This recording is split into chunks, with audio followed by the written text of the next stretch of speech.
નમસ્કાર ખેડૂત મિત્રો, સ્વાગત છે તમારું ખેડૂત ચેનલની અંદર। આજે તારીખ 4 ઓક્ટોબર 2024 ને વાર શુક્રવાર। આજના ઊંચા માર્કેટ યાર્ડના તાજા બજાર ભાવ। તો ખેડૂત મિત્રો, આજે ઊંચા માર્કેટ યાર્ડની અંદર જીરુના રેકોર્ડ બેક ભાવ 5500 રૂપિયા સુધી જોવા મળી રહ્યા છે।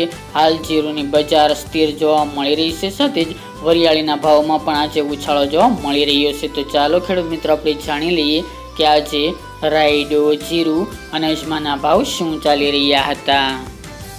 ખેડૂત મિત્રો, આજના ઊંચા માર્કેટ યાર્ડના ભાવ જોઈએ તો જીરું 3921 થી 5500 રૂપિયા, રાયડો 1125 થી 1189 રૂપિયા, સુવા 1251 થી 1720 રૂપિયા, ઈસબગુલ 2222 થી 2878 રૂપિયા, અજમો 1825 થી 3740 રૂપિયા, વરિયાળી 1000 થી 3300 રૂપિયા અને તલ સફેદ 2150 થી 2472 રૂપિયા। તો ખેડૂત મિત્રો, આ તાજના ઊંચા માર્કેટ યાર્ડના તાજા બજાર ભાવ।